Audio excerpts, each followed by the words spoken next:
Hi guys, so today we're going to talk about your makeup kit. Whether it's for stage makeup or for character makeup for cons, these are my top recommendations for your basic kit needs.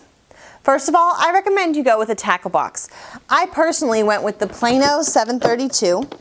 It's one that I used as a teacher, and now that I've upgraded my personal kit to being larger, this is the one I went with. One of the reasons I went with it is this drawer.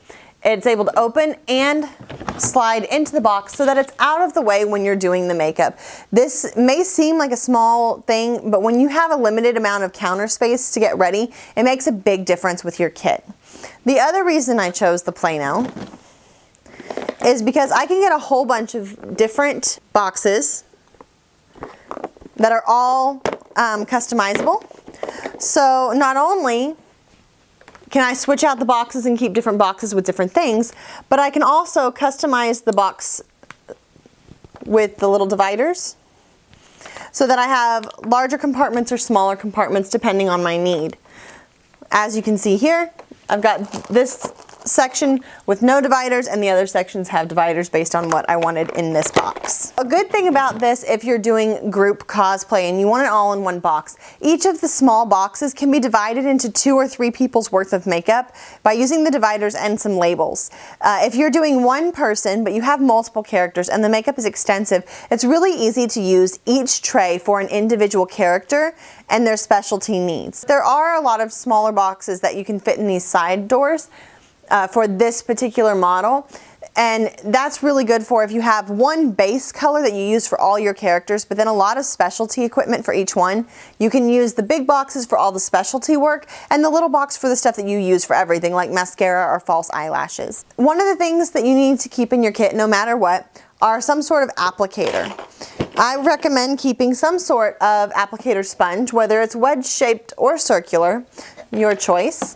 And I also recommend brushes and spades. I am working on building up my kit even more, but these are 3 of my brushes. And I prefer Ben Nye products for my makeup. Part of that's from Stage. It's what I've used for years. It works well with my skin. I'm not allergic to it, and I like the quality of their product. Everyone say hi to Jessie, my sister's dog, who has decided to join my video today.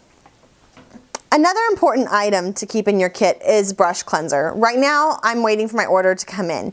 I also use the Ben Nye brush cleanser. I order all my Ben Nye products through Norcostco. It's a costume and makeup warehouse. They've been selling Ben Nye products for 40 years, and I found them very reliable and reasonably priced. Another thing that I recommend is always keeping makeup remover and or makeup removing wipes with you in your kit.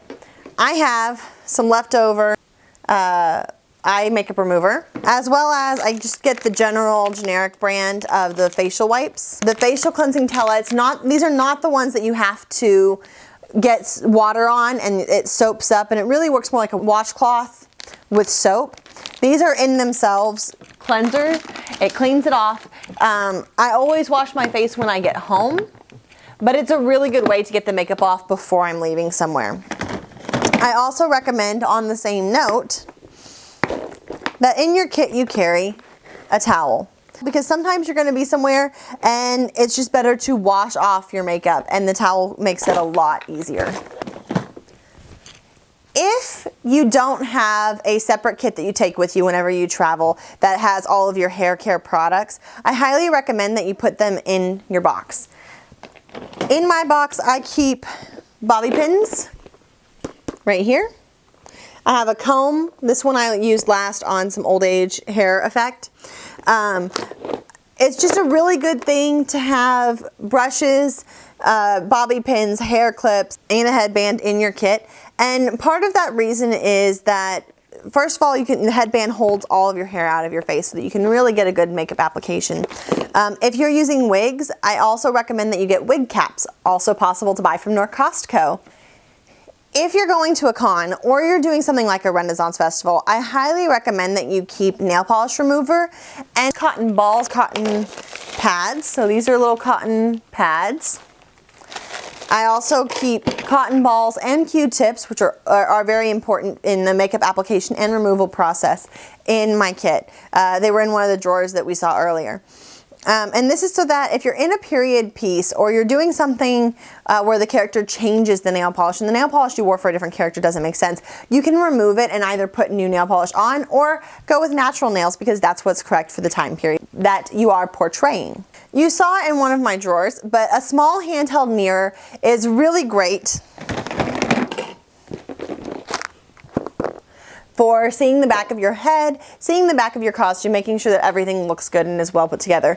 I also recommend keeping safety pins with you because you never want to get somewhere and then your costume malfunctions. If your costume is heavier grade than just safety pins, keep those pieces in a small sewing kit that you can either put in your makeup kit or you keep as a side package. I have a small traveling sewing kit that I use quite regularly. However, I keep it in my car. So when it comes time for a trip, I go to my car, grab it out of my car, make sure it's in my makeup kit because I may not be taking my vehicle, we may be taking my husband's truck. The last thing I recommend that you keep in your makeup kit is a toothbrush and toothpaste. It's just common courtesy to everybody else, especially if you're doing a stage performance and you have a kissing scene. It's just nice to whomever you're working with. You never know when you're gonna have bad breath. Altoids can also be a very good option. I hope that you found this helpful. I'm going to continue several more parts of it where I talk about what makeup I use, foundation options, and different effects that I can create like old age, some blood and gore things. If you liked what you saw here today and you want to learn more or you want to see more from me, please hit subscribe.